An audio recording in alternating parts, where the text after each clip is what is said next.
¿Qué tal, amigos? Bienvenidos a una transmisión más, a nuestra 79ª mm, transmisión. Somos Confederación Iberoamericana de Nuestro Señor y el día de hoy tenemos un tema sumamente importante para quienes profesamos la fe católica. José Gregorio desde Costa Rica nos hará una breve reseña de lo que significa la Santa Misa. Adelante, José. Bienvenido. El tema a exponer es una breve reseña de la Santa Misa. Mm, Se trata de una explicación, una ponencia un tanto escueta, pensando sobre todo en abarcar lo que refiere a la Eucaristía eh, desde una perspectiva muy general y algo más particular sobre el rito romano está pensado para una futura exposición. Como siempre, agradecemos su sintonía y atenta compañía. Me gustaría iniciar esta ponencia con una pequeña oración. Ven Espíritu Santo, llena los corazones de tus fieles y enciende en ellos el fuego de tu amor. Envía tu Espíritu y todo será creado y renovarás la faz de la tierra. Amén. Mm, Podemos avanzar en la presentación, por favor.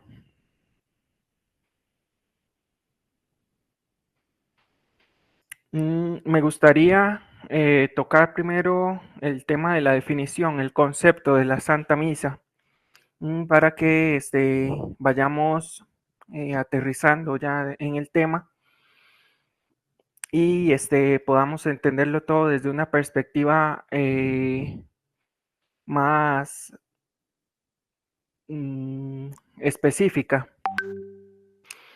La Santa Misa es el sacrificio del cuerpo y la sangre de Jesucristo que se ofrece sobre nuestros altares bajo las especies del pan y del vino en memoria del sacrificio de la cruz. Esta es la definición que puede hallarse en el Catecismo Mayor de San Pío X.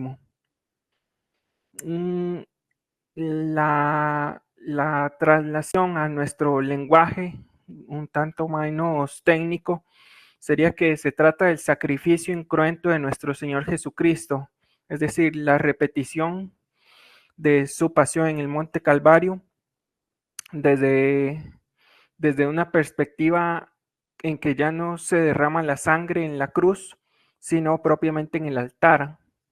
Esto es importante tenerlo en cuenta, puesto que desgraciadamente en los últimos tiempos circula sobre todo una versión un tanto más sentimentalista y alegre, por así decirlo, de lo que se trata el sacrificio de nuestro Señor Jesucristo, como queriendo transformarlo en una fiesta. La misa es una fiesta, es una frase que he escuchado muchas veces, lamentablemente se repite en los ambientes de nuestras iglesias y es importante tener en cuenta que ciertamente el acontecimiento central de la misa es el sacrificio del cuerpo y la sangre de nuestro Señor Jesucristo en forma incruenta. Mm, Más adelante explicaremos también los fines de la Santa Misa para hacernos una versión más completa, más íntegra sobre sus propósitos.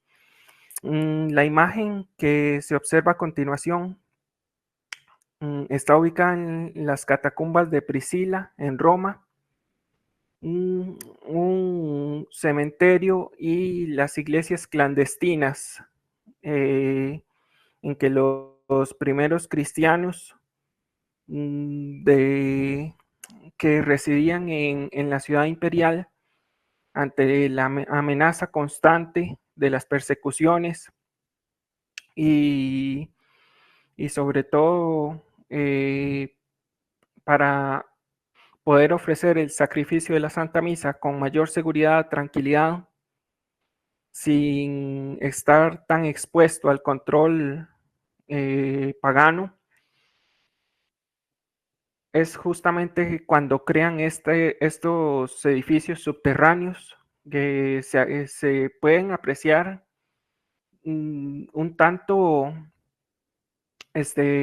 conservados por el tiempo.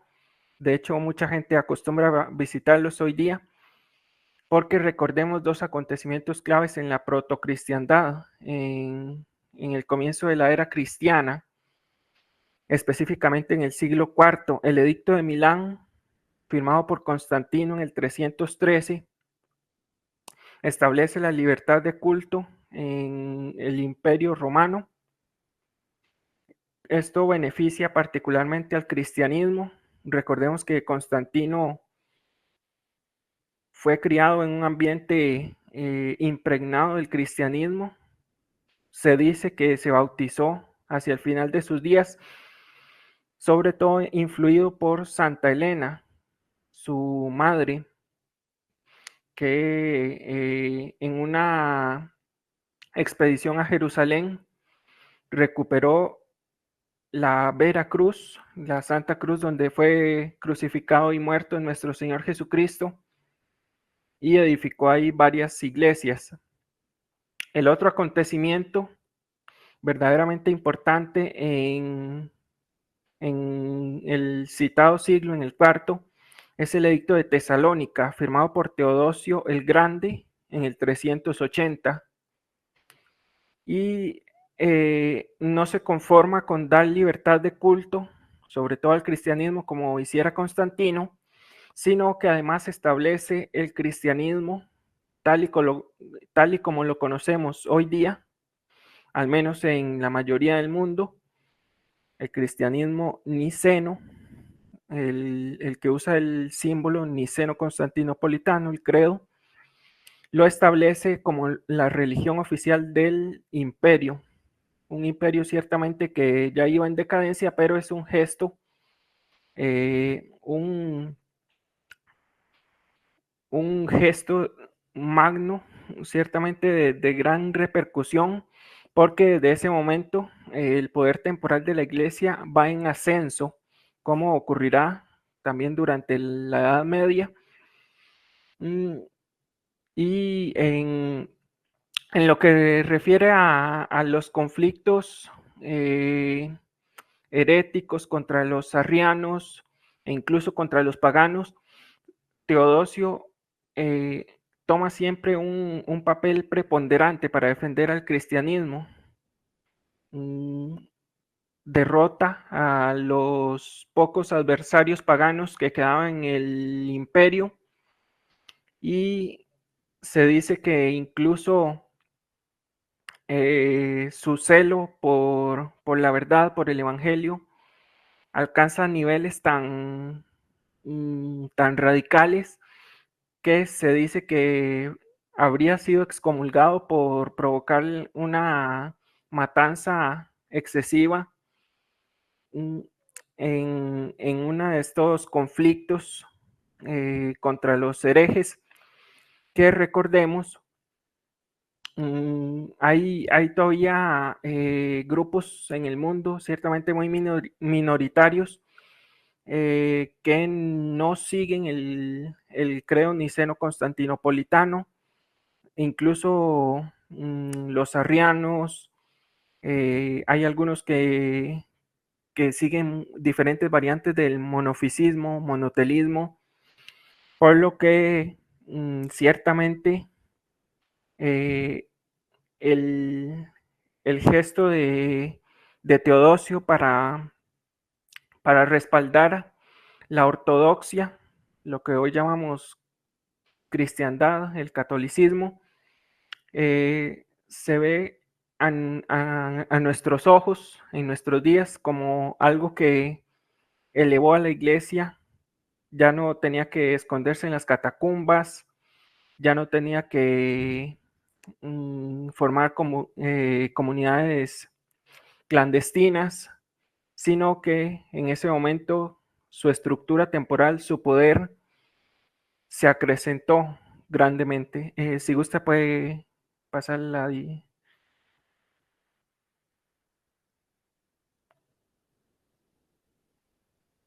Bien, como les había mencionado anteriormente, los 4 fines de la Santa Misa. El primero, para honrar a Dios como conviene, se llama lautrético. La Santa Misa es el acto de culto más elevado. Ciertamente no es, no es para nosotros. Eso es lo que he escuchado yo en la iglesia, ante la gente que tiene sus reservas conforme al uso del latín. La misa no es para nosotros. Si queremos una misa más antropologizada, valga el término, si deseamos una misa más cómoda, con más entretenimiento, más diversión, si nos aburrimos, entonces ciertamente que estamos perdiendo este fin, el lautrético. No es para nosotros la Santa Misa. Se la ofrecemos principalmente a Dios para honrarle como conviene. El segundo fin es para agradecerle todos sus beneficios, todas las gracias, favores, dones que nos concede. Por eso se llama eucarístico.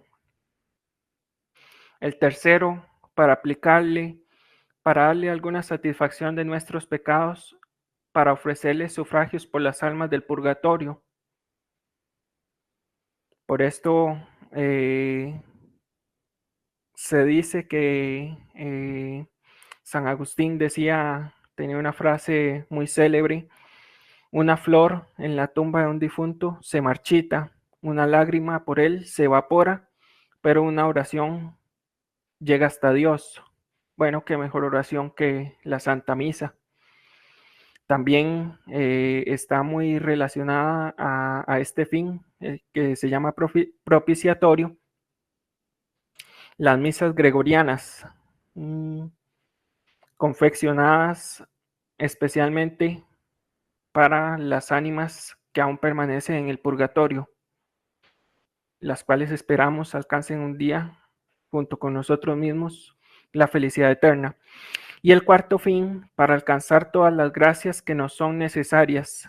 Por esto se llama impetratorio, para obtener la fortaleza para nuestras dificultades cotidianas, para resistir las tentaciones del maligno. Si gusta puede avanzar, compañera, por favor.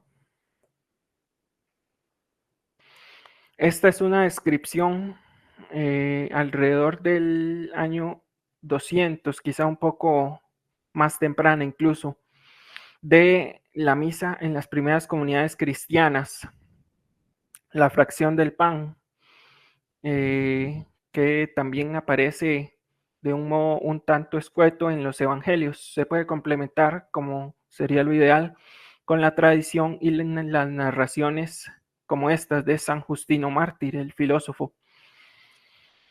El día que se llama del sol, esto es el domingo, se celebra una reunión de todos los que viven en las ciudades o en los campos y se leen los recuerdos de los apóstoles o los escritos de los profetas, mientras hay tiempo, las lecturas, los evangelios, los salmos, todas las escrituras inspiradas por Dios. Cuando el lector termina, el que hace cabeza nos exhorta con su palabra y nos invita a imitar aquellos ejemplos. Esto vendría siendo más o menos el sermón, la filípica del sacerdote.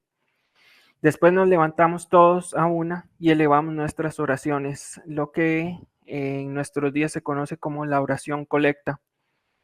Terminadas las oraciones nos damos el ósculo de la paz, el saludo fraternal. Luego se ofrece el pan y vino, como ya dijimos, con agua, y el que preside, según sus fuerzas, también eleva sus preces y largas acciones de gracias, y todo el pueblo exclama amén. Esto corresponde a todas las oraciones que durante la Santa Misa proclama sobre todo el sacerdote y que mediante las cuales se consagra el pan y el vino para que mediante la transubstanciación se transforme en el cuerpo y la sangre del Señor. Amén en hebreo quiere decir así sea. Entonces viene la distribución y participación de los alimentos consagrados por la acción de gracias y su envío a los ausentes por medio de los que llamamos diáconos. Esta descripción, repito, de San Justino, mártir, discípulo de San Juan. Por favor, avanzamos, compañera.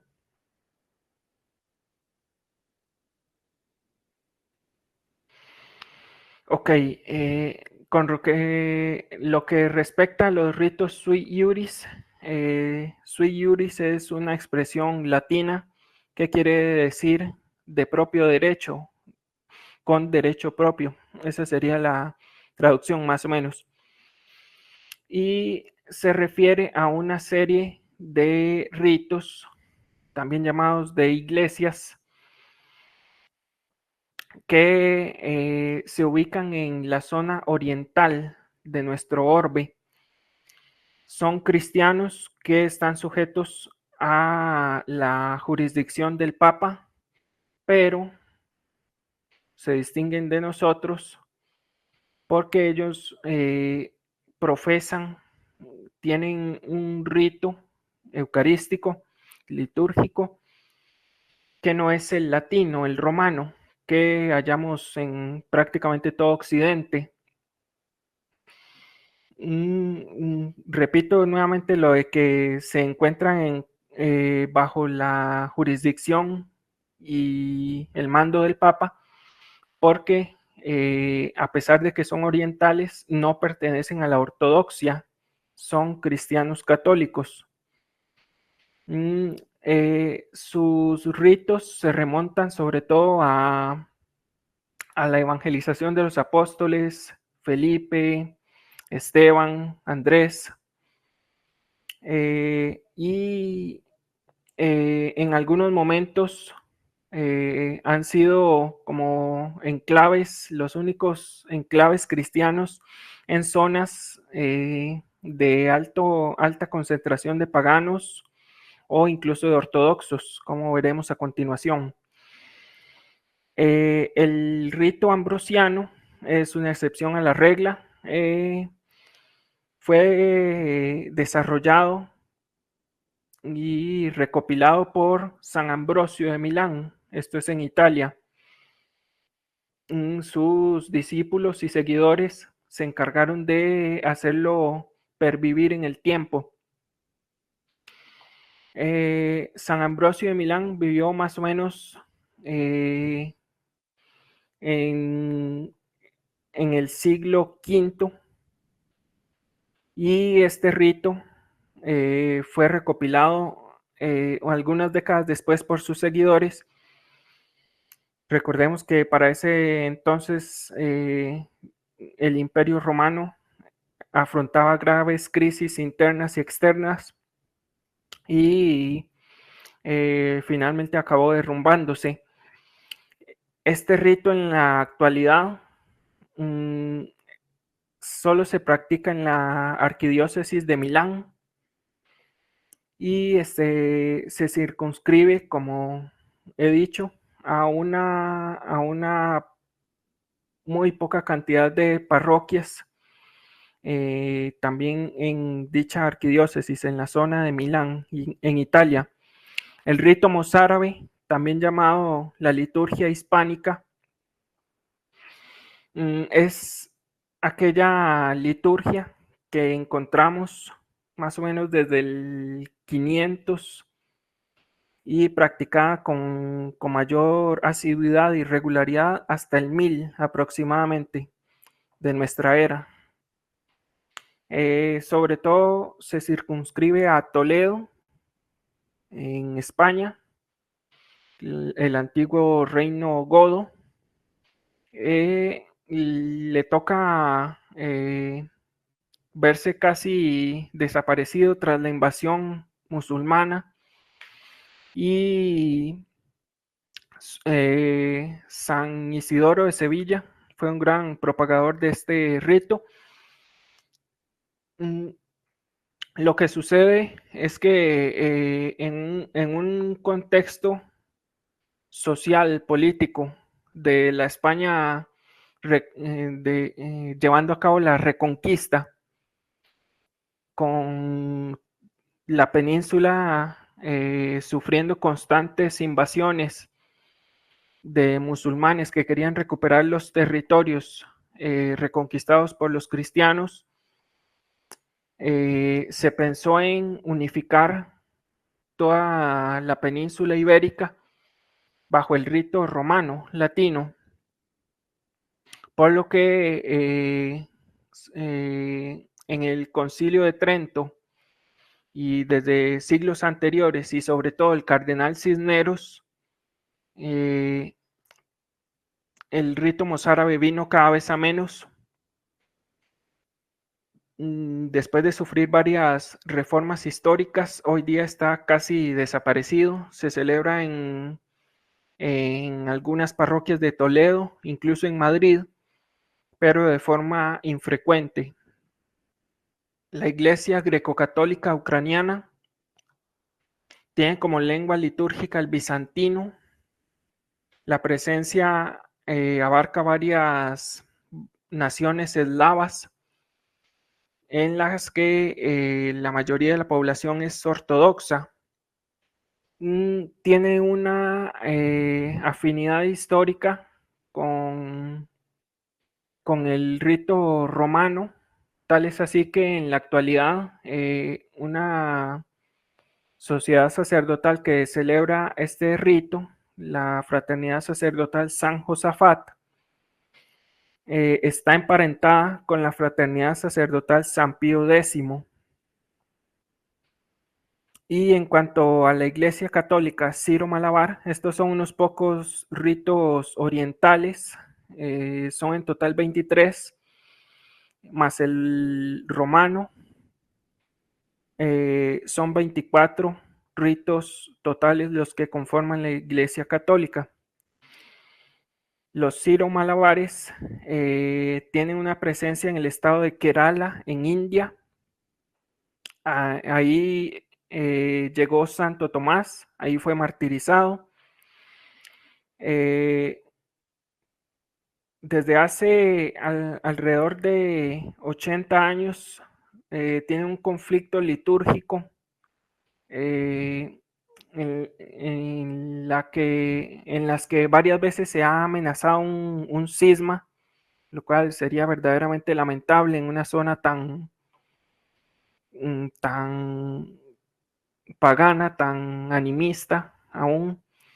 En vez de crecer el número de seguidores, pues las reformas litúrgicas emprendidas por la jerarquía no han sido bien recibidas por los fieles, por lo que hay que orar por el mantenimiento y el sostenimiento de esta fe y de la paz en esta zona. Si gusta puede pasar la compañera. Quise reunir algunas frases de los santos sobre la Santa Misa para que nos hiciéramos una idea todavía mayor de personajes históricos y de sus contemplaciones sobre la Eucaristía. Si conociéramos el valor de la Santa Misa, qué gran esfuerzo haríamos por asistir a ella. San Juan Bautista María Vianney, el santo cura de Ars, patrono de todos los sacerdotes. Una sola misa escuchada durante la vida es más valiosa que muchos bienes materiales dejados en herencia. San Juan Bosco, Don Bosco, el santo turinés. El sacrificio de la misa es la misma ofrenda que Jesús hizo en la cruz. Alguien muchísimo más cercano a nuestros días, un gran sacerdote contemporáneo, el Pater Pío de Pietrelcina. La misa es el momento en que el cielo y la tierra se unen. San Francisco de Asís. La misa es una renovación diaria de la Pascua. Como para complementar la definición dada hace algunos minutos de que la Eucaristía es el sacrificio incruento que Jesús sufrió en el Monte Calvario. La frase corresponde a San Ambrosio de Milán. Una sola misa ofrecida y oída en vida con devoción por el bien propio puede valer más que 1000 misas celebradas por la misma intención después de la muerte. Me recuerda a una imagen que vi hace algunos años de que no espere que lo lleven a misa, vaya usted mismo. No espere que lo lleven en el funeral, ¿se entiende? Si gusta, continuamos.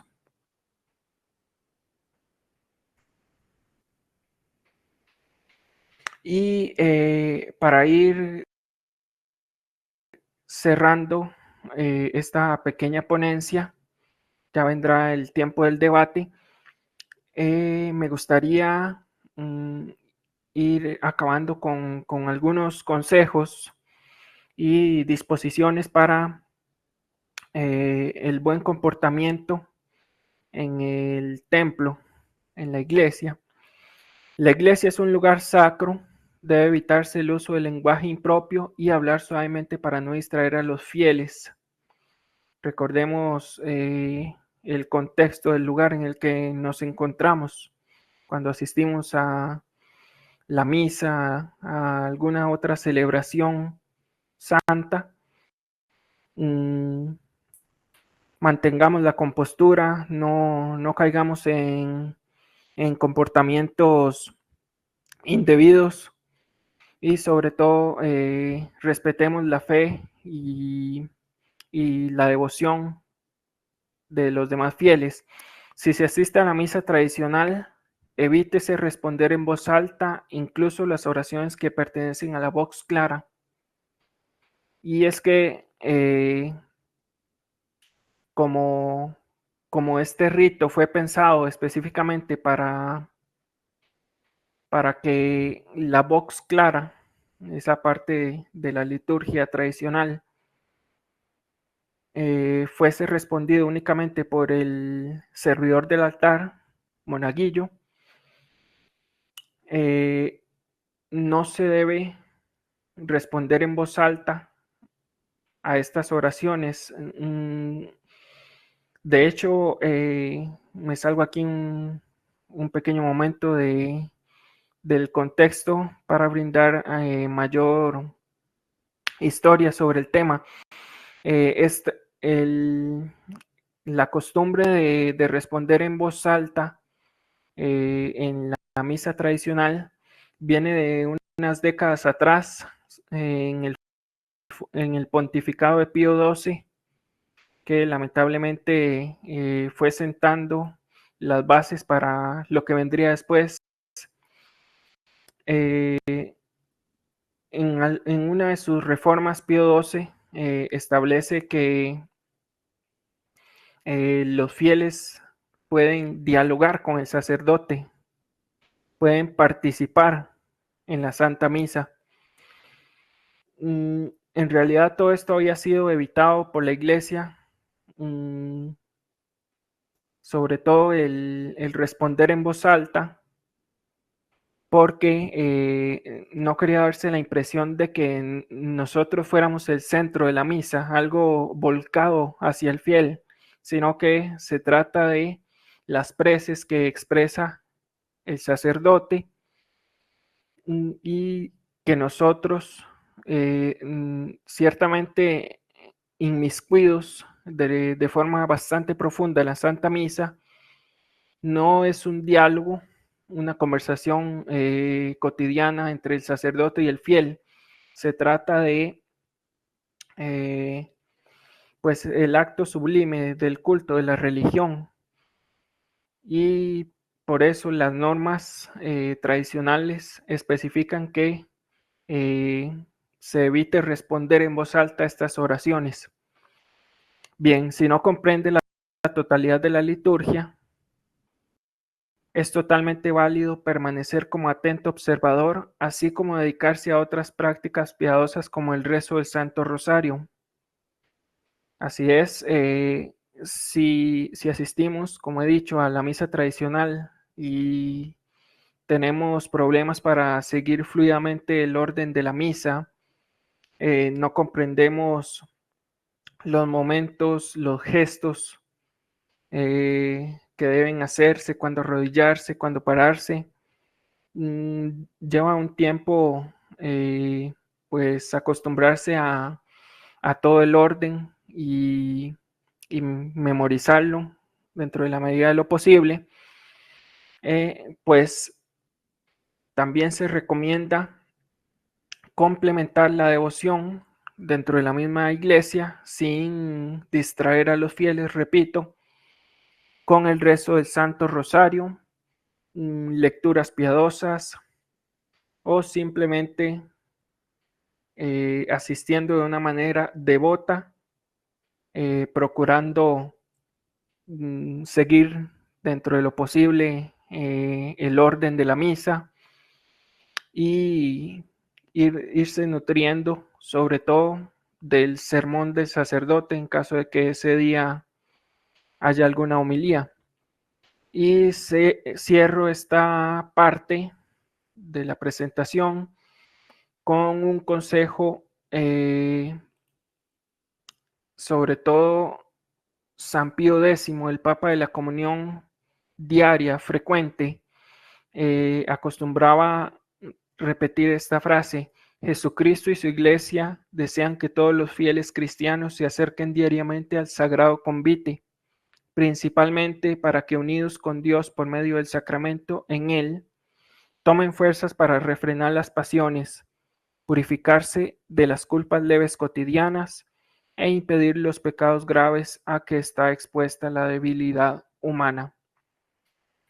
Por lo que la comunión espiritual y sacramental como sostén de la vida cristiana para preservarnos un poquito más limpios en nuestra naturaleza proclive a caer, ciertamente, pero que con la fortaleza, con la ayuda de Dios y con el alimento santo, podamos tomar una posición más segura y defendida contra los ataques del maligno. Esta sería la presentación de momento y enseguida daremos paso al debate, preguntas, respuestas y una lluvia de ideas para complementar lo que acabo de terminar de exponer. Bueno, agradecemos al compañero José Gregorio. Si hay alguna de nuestras compañeras que quiera hacer algún comentario, adelante. Sí, pues muchas gracias por la explicación. Pues es un tema muy interesante que creo que todos los católicos deberíamos saber, deberíamos de conocer.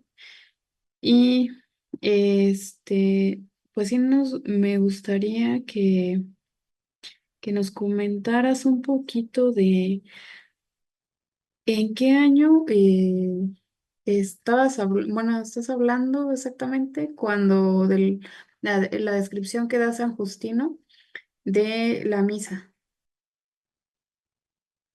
Nada más para que todos como que tengan claro desde qué tiempo es la misa, ¿no? Que no es algo que surgió de repente. Claro, perfectamente.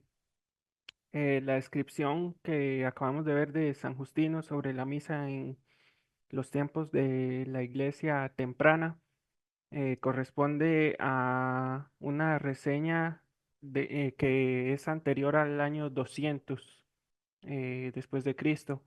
Y se dice que el primer canon del rito romano de la misa eh, data de alrededor del 150 después de Cristo, por lo que se puede afirmar que en realidad el rito de la misa en sí es bastante antiguo. Eh, Suponemos, con base a la historiografía y documentación disponible, que Los discípulos de nuestro Señor Jesucristo, al ir instruyendo a las multitudes, a los hombres que habrían de ser nombrados sacerdotes, futuros obispos e incluso papas, como algunos que aparecen en el libro de los Hechos de los Apóstoles, fueron recopilando oraciones, gestos, ritos que dieron la estructura, el soporte, la forma fundamental de lo que hoy llamamos el canon de la Santa Misa en lo que es el rito romano. Muchas gracias. Es muy parecido entonces a lo que pasó con la Biblia, ¿no? De que fueron, la Santa Iglesia fue recopilando con el paso de los años, el procedimiento, las normas que se deberían seguir para el rito. Entonces, en cuanto a todos los ritos que tiene la Iglesia, perdón, todos los ritos que tiene la Iglesia, ¿cuál es la razón por la cual son tan diferentes bueno, para que la gente, los que no los conocen, sepan por qué son tan diferentes en todas las partes del mundo? Bien, en cuanto a los ritos orientales, las iglesias sui iuris ya mencionadas, algunas de ellas se ubican en lugares, digamos, un tanto distantes de lo que era la capital del imperio, de Roma. Hay que tomar en cuenta que obviamente en esos tiempos no se tenía la inmediatez en las comunicaciones, la facilidad para hablar tan rápido y fácilmente con el Papa, con los encargados del tema en Roma y por lo tanto en algunos lugares, sitios como en Siria, Antioquía, también India e incluso algunas partes de África como Eritrea, Etiopía, surgen estos ritos orientales, siempre en comunión con el Santo Padre, pero que sus usos locales, sus costumbres, sí distan relativamente algo de lo que es el rito latino, pues porque a medida que el rito latino evolucionaba cerca de Roma, en los dominios del antiguo imperio, eh, en estas zonas tan alejadas, tan distantes geográficamente, eh, algunos grupos de cristianos fueron reuniendo de alguna manera su propia metodología para celebrar la misa, sus propios ritos, y en el contexto de la Edad Media, se fueron amoldando cada vez más, se iban asentando cada vez más firmes en las determinadas regiones, y es por eso que el Concilio de Trento, en la segunda mitad del siglo XVI, determina que todos estos ritos, e incluso algunos celebrados por órdenes religiosas como los cartujos, los dominicos, que ayudaron en la evangelización de América, entre otros, todos aquellos ritos con más de 200 años de antigüedad podían permanecer, ser celebrados a la par del rito latino, en lo que muchas veces se domina como misa tridentina. Este término quizá esconde una cierta ambigüedad porque se piensa quizá de manera errónea que la misa, lo que es la misa latina, eh, nació en ese concilio como surgida de la nada. Y no, es que en ese concilio se codifica, se establece un canon de manera uniforme para todas las iglesias, eliminando cualquier disparidad o cualquier objeción que resultara de alguna razón de índole geográfico, incluso episcopal, política, se codifica todo el rito romano en lo que es la misa llamada tridentina. De acuerdo, muchísimas gracias por la información y no sé si quieran comentar algo más. Pues de hecho yo iba a hacer exactamente esa pregunta, compañera, sobre los diferentes tipos de ritos que tan explícita y acertadamente nos exponía el compañero. Y pues digamos que las diferencias entre estos son, digamos, interviniendo un poco, pues los usos y las formas, digámoslo vulgarmente, dependiendo de cada país, pero obviamente estamos hablando de que es la misma celebración, que es, que significa lo mismo, eh, y que bueno, que aún con tantas diferencias en ese aspecto, podemos decir que, que se celebra, bueno, también haciendo un poco la referencia que hizo el compañero sobre que en realidad no se trata de ninguna fiesta, ¿verdad? Ni siquiera que pudiéramos llamar celebración, que creo que pensando en ese principal mm, motivo, objetivo de la misa, pues no cabe ese calificativo. Pero entonces, independientemente del rito que sea, como sea, sí es eh, el mismo, ¿no?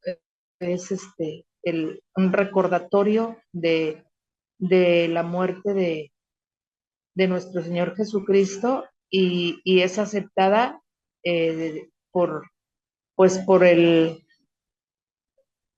por toda, o sea, por la autoridad máxima de la iglesia, ¿no? Solamente para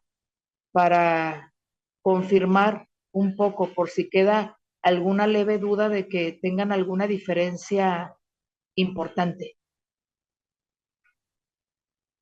Exactamente. También para complementar lo que decía anteriormente sobre los diferentes ritos orientales, hay que tomar en cuenta que también muchos de estos surgen al momento del cisma ortodoxo. eh, viene influido por los patriarcados, sea el de Antioquía y los diferentes patriarcados orientales. En ese momento, cuando lamentablemente los ortodoxos se comienzan a separar mediante el cisma de Focio y demás, estos grupos que efectivamente lo señala bien la compañera, tienen su rito que no difiere en fondo del latino. Quizá la lengua litúrgica sí es diferente porque en algunos se utiliza el eslavo, el rito antioqueño, y también los coptos. Entonces, en este caso, ellos no se adhieren al cisma ortodoxo, sino que permanecen fieles a Roma. También de ese modo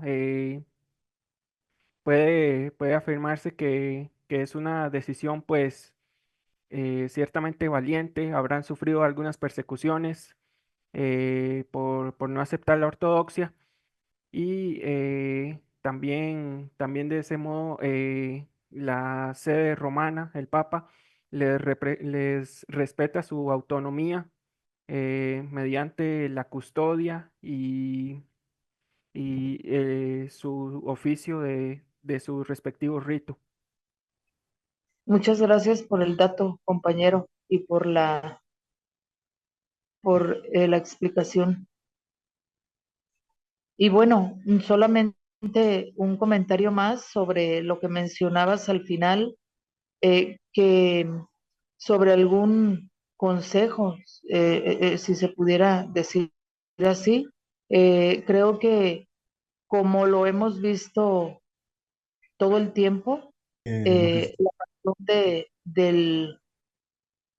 de que pues muchas veces somos partícipes de ciertas, eh, bueno, en el tema de la religión católica, específicamente que estamos hablando de la misa, participamos de algo que ignoramos, ¿verdad? Y de ahí nuestro comportamiento.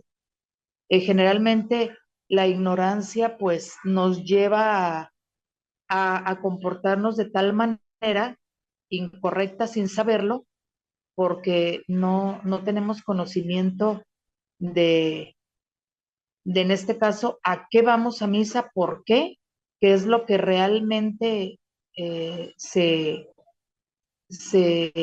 a dónde se quiere llegar por medio de esta, a, pues al católico, a los fieles, y creo que como en todo o como en la mayoría de los casos, pues lo que necesitamos es información, conocimiento, ¿no? Para poder tener una visión de la importancia que tiene la celebración de la misa y vuelvo, hablando de falta de conocimiento, le llamamos celebración a algo que realmente pues no es para celebrar, ¿no? Solo es para reconocer. Y pues de ahí también la falta de información. Es como simplemente, entre comillas, eh, tener conocimiento de la Santa Misa, pues para comportarnos como es propio. Entonces, creo que eso es lo que haría falta para que la gente tomara otro comportamiento, otra actitud en tan importante mm, en la liturgia. Eso es todo, compañeros. Sí, ciertamente, eh, como se dice, no se puede amar lo que no se conoce. Entonces, eh, yo el primero y desearía que también los demás siguiéramos ahondando, profundizando cada vez nuestro conocimiento y nuestro saber para compartir sobre este tesoro que es la Santa Misa, que lamentablemente muchas veces por el desconocimiento y la ignorancia participamos irreverentemente, asistimos de una manera un tanto displicente al templo. Entonces, concuerdo y secundo absolutamente la moción de la compañera. Bueno, pues esta es la presentación de nuestro compañero Gregorio con respecto a la Santa Misa. Y yo desde mi punto de vista, desde que yo no, obviamente por mi edad nací en el nuevo rito, en el Novus Ordo, pero la misma búsqueda de conocimiento me llevó a la misa tradicional, la que describe aquí el compañero Gregorio, la que significa realmente el sacrificio de nuestro Señor Jesucristo en el Calvario. Y bueno, cuando ya conoces la Santa Misa este, tradicional como adjetivo adicional, pues bueno, ya no hay otra. Ya esa es la que realmente siempre debió de ser. Pues muchísimas gracias y los esperamos a todos a la siguiente presentación de la siguiente semana. Muchas gracias y que viva Cristo Rey. Un agradecimiento profundo, viva Cristo Rey. Gracias, Muchas que gracias, Rey. gracias de su exposición. Buenas noches, compañeros, que eh, nos veremos muy pronto. Primero Dios.